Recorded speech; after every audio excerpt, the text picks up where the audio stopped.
The world of sports is that it's non-stop sports action. Good morning and the finest of welcome to Sports on the Weekend show. I am Monday Thomas. And as you can see the glee on my face, I'm super excited to be back talking sports with you. And I won't be doing that alone. Right here with me is MC Sam. MC Sam, good morning. Good morning. It's exactly 7 days since we saw the UEFA Champions League final. I mean, it was a remarkable one. I mean, Paris Saint-Germain beating Inter Milan by 5-0. Just a word from you before we get to look at what we saw over the week. That match is very disappointing because it doesn't look like a Champions League final. It looked like a Carabao Cup final or something. That was so annoying. I predicted PSG beating Inter even last week. Remember I said I was saying the match as a 2-1 win, but 5 goals? Oh no, that was disappointing. I was pissed watching that match. But you predicted PSG to win, so that Yes. means you got your money's worth. Okay, let's say so, but not 5 goals. All right, talking about your money's worth, we definitely got what we bargained for as far as sports is concerned. But let's quickly take a look at the necessities before the luxury, which is the weekend in review. The weekend review, I beg your pardon, as we start up on Sunday. It was party time in Paris as Paris Saint-Germain celebrated their first ever UEFA Champions League trophy in front of over 2 million Parisians. On Monday, we saw the Roland Garros in France get into full effect as it concerns the knockout round. We now have the men and the women's finalists scheduled for today and tomorrow. On Tuesday, we saw the Super Falcons in action for the first time in over a year, and it was a 2-0 win against the indomitable Lionesses of Cameroon as they prepare for the upcoming Women's Cup of the Nation. On Wednesday, it was Chelsea who are getting the business done in the transfer window, getting Liam Delap as they look to reinforce their armory for next season. On Thursday, special performance, special players, special night of football as it concerns the UEFA Nations League semi-finals. It was Spain who beat France by 5-4 to make it to the finals, which they are going to take on Portugal on Sunday. And on Friday, we saw the Super Eagles in action as Eric Chio continues his unbeaten run. Unbeaten, but how far and how well will he get Nigeria? Will Nigeria qualify to the World Cup in 2026? We will wait and find out. We'll definitely talk about that on the show. Today happens to be the D-Day for the Rivers Hoopers as it concerns the Basketball Africa League Season 5 playoffs in Pretoria. The Rivers Hoopers are able to take on US Monastir, the top team in Tunisia, as it concerns basketball in Africa. Now that we are done with the intro, let the conversation get on the way, and we can't start without taking a look at our game of the week. Can't see the entirety of that particular highlight because of time, but of course it was a worthy game of the week. Lamine Yamal also proving that he could rank among the very best. I can remember his interview where Lamine Yamal was asked who he's going to vote for in the Ballon d'Or. And he replied that if the Ballon d'Or was to be decided on Thursday, then let's do it. And that was a Ballon d'Or contender in action for France, which is Ousmane Dembele, beg your pardon, and Lamine Yamal. And of course, it was the Spanish side who came out top. So let's quickly get your thoughts on Lamine Yamal. I mean, do you think he can miraculously win the Ballon d'Or? You added miraculously. That means you are also not expecting him to win the Ballon d'Or. Although everybody is like Yamal, but I feel you should just give it to Dembele. All right, Ousmane Dembele, of course, winning the treble with Paris Saint-Germain. Talking about key players, let's get to talk about the key player of Ipswich last season, scoring 12 Premier League goals, but he is going to be playing it straight next season for Chelsea, who are just qualified for the UEFA Champions League. Liam Delap is actually the son of former Stoke City Premier League legend Rory Delap. I mean, following the footsteps of his father. His father is a Premier League legend as far as I'm concerned. Liam Delap has started his Premier League career in the finest of ways, and now he has gotten drafted by Chelsea. What do you think? Do you think he's the final piece of Chelsea's jigsaw? The truth is, someone that scored 12 goals last season at Ipswich.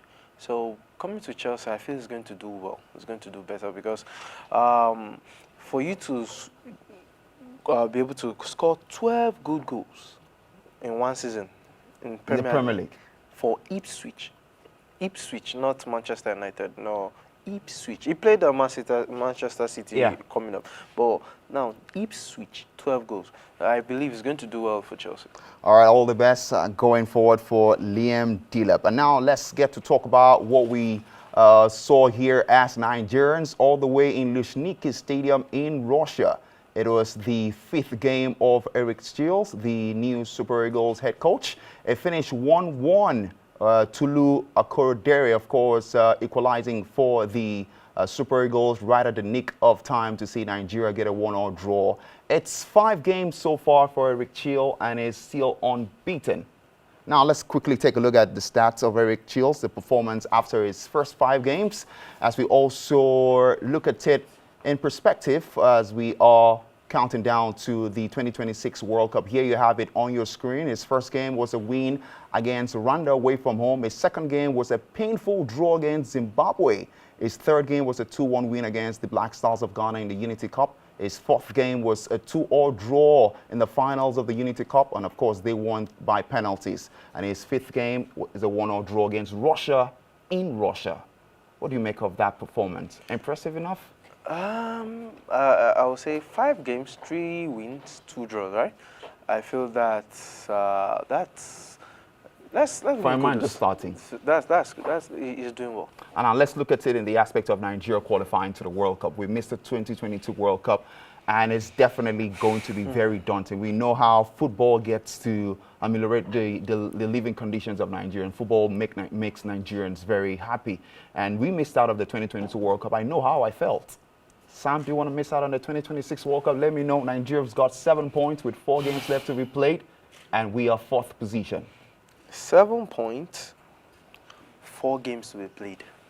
And I'm like, the people topping us are in 13, right? Yes, so, South Africa. So my prayer now is, God, can you just do something miraculous? Because why do you always have to look for the miracle? Because now, let's be sincere. We're going to meet South Africa just one more time. Yes. You understand? So let's say we beat South Africa that one more time. It will be 10 points. Still, then they'll still be topping on the 3 points. So now we'll still want somebody. So South Africa has to lose twice, or they draw 3 times for us to qualify automatically. So you see that it's not just us doing well. We're also praying for South Africa. Favorable results from other games. Yes. I mean, which is definitely going to be difficult. But let's hear your reckoning. Do you think Nigeria can qualify? We can qualify. I pray we qualify, because to be honest, I might let me not say I will change country if we all right, MC Sam calling for divine intervention. But I'm not sure Rivers Hoopers will be praying for divine intervention later on today, because they've proven themselves to be one of the finest teams in Africa as far as basketball is concerned. Today happens to be the day 2 of the Basketball Africa League playoffs in South Africa. And we saw the first game yesterday. Today we're going to see the second and the third game, which is going to be Rivers Hoopers versus US Monastir, the champions of Tunisia, who are seeking their second Basketball Africa League champion in the last 3 years. Meanwhile, this is the second time Rivers Hoopers will play in the playoffs, Basketball Africa League playoffs, and they are hunting for the championship for the first time. Let's quickly have a feel of that roster as we take a look at notable names, the likes of Kelvin Amayo, who happens to be the MVP last season for Rivers Hoopers, not forgetting Michael Okike, and the South Sudanese Australian basketball superstar, Madu Dakesh, who is very adept with his 3-point throw-in, and of course the entire team have been magnificent, as well as Peter Olisa Meka. We're wishing them all the best by 6 p.m. Nigerian time.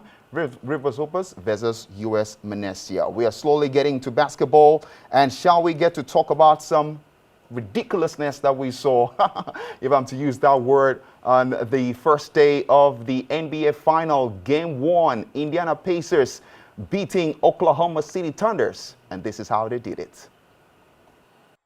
Final seconds, no fouls to give. Halliburton looking, Halliburton driving, pulls up, jump shot. It's good! It's good! With 0.3 of a second remaining. Timeout, OKC. Tyrese Halliburton does it again. Tyrese Halliburton, the name on everyone's lips, especially if you're from the city or the state of Indiana. We're back in America. Game 2 is what we are expecting, and it's still going to be at the home ground of Oklahoma City Thunder. By the way, in case you don't know, Indiana Pacers were able to rally back after a 15-point deficit in the fourth quarter. That's why I tagged it a very ridiculous performance by Tyrese Halliburton. His father was in court when he said that it's going to be Indiana Pacers night, and definitely it was away from home. Still talking about all the sports, let's get to talk about Roland Garros. 38-year-old and another Grand Slam haunting Novak Djokovic was beaten last night by Jannik Sinner in the semifinals of the Roland Garros. And let's take a look at the shot of the day.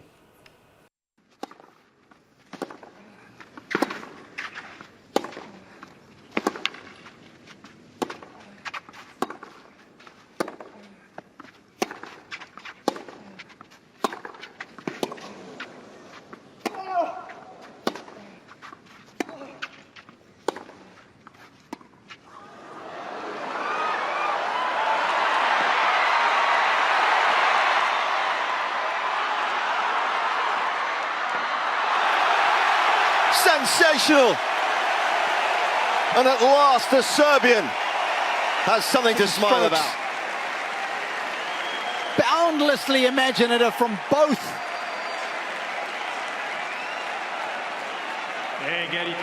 But it's Novak with all the angles and answers eventually.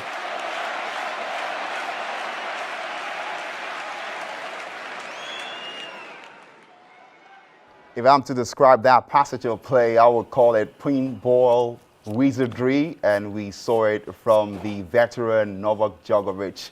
However, he ended that particular game losing to Jannik Sinner, who is the world number 1. Speaking of the world number 1, the final is set for the men's category, as world number 1 Jannik Sinner will take on world number 2 Carlos Alcaraz in the Roland Garros men's final. Jannik Sinner is qualifying for his first ever final in the Roland Garros. Meanwhile, it is the second consecutive time for Carlos Alcaraz, who knocked out Musetti in the semi-finals. And still talking about the Roland Garros women's final, we're going to see today 2 p.m. Nigerian time at the court of Philippe Chatrier, and it's going to be an absolute classic. And this is the first time in 7 years in the women's Roland Garros final we are going to see world number 1 take on world number 2. World number 1 Aryna Sabalenka will take on American top seed Coco Gauff for that particular one later on today.